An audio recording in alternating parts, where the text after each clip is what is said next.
સ્થાનિક સ્વરાજ્યની ચૂંટણીના ફોર્મ ભરવાના આજે છેલ્લા દિવસે સુરેન્દ્રનગર મહાનગરપાલિકામાં ભારતીય જનતા પાર્ટીના 52 ઉમેદવારોએ ઉમેદવારી પત્રો અલગ અલગ જે કચેરીઓ છે એમાં રજૂ કર્યા છે. સાથે સાથે આ વઢવાણ વિધાનસભાના 3 જિલ્લા પંચાયત સીટ અને 16 તાલુકા પંચાયત સીટના ઉમેદવારી પત્રો પણ ઉમેદવારોએ રજૂ કર્યા છે.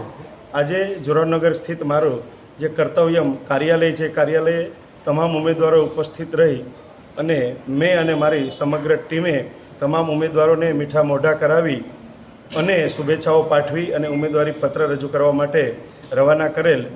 સાથે સાથે આ સુરેન્દ્રનગર એ વિકસતું સિટી છે. મહાનગરપાલિકા બન્યા પછી આ સુરેન્દ્રનગરનો વિકાસ ખૂબ જ ઝડપથી થઈ રહ્યો છે. એટલે લોકોમાં પણ ખુશીનો માહોલ છે કે આ વખતે ભારતીય જનતા પાર્ટીના તમામ ઉમેદવારોને સારી એવી લીડથી વિજેતા બનાવવા છે.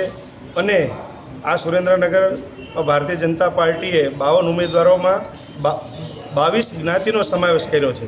સાથે સાથે જે આ વઢવાણ તાલુકાની 3 જિલ્લા પંચાયત અને 16 તાલુકા પંચાયત એના 19 ઉમેદવારોમાં પણ 11 જ્ઞાતિઓનો સમાવેશ કરી અને તમામ સમાજને સાથે લઈને ચાલવાવાળી જે ભારતીય જનતા પાર્ટીએ એક ઉદાહરણ, એક દાખલો સ્થાપિત કરી અને પુનઃ તમામ સમાજને જોડી અને ઉમેદવારી બનાવવા માટેનો એક અવસર આપ્યો છે. આપ મીડિયાના મિત્રોના માધ્યમથી જે રીતે સુરેન્દ્રનગરનો વિકાસ થઈ રહ્યો છે એ આપના દ્વારા પણ લોકો સુધી પહોંચે એ અપેક્ષા સાથે આપ સૌનો આભાર.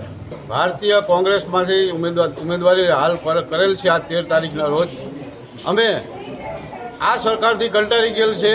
નકરા તાઇફા અને આવી દાદાગીરી જેમ અંગ્રેજ સરકાર હતી એવી આમની તાનાશાહી ચાલી રહી છે.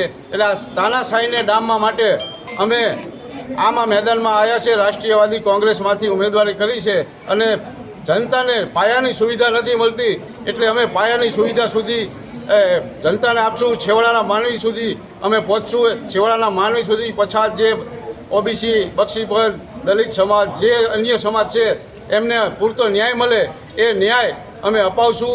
અમારા વોર્ડમાં ખાસ કરીને કોઈ સુવિધા હાલ નથી. અગાઉ કંઈ સુવિધા થઈ હોય કે ના થઈ હોય નથી ખબર, પણ અમે અમારા 4 ઉમેદવાર ભરતભાઈ પરમાર, હીરાબેન લકુમ, હું પોતે મુળાભાઈ કાટોડિયા અને મહેન્દ્રભાઈના ઘરના અમે 4 એક જૂથ થઈ લડશું અને જનતાનો અવાજ અમે જનતાના સૂરમાં સૂર મિલાવી અને જનતા સાથે રહીશું.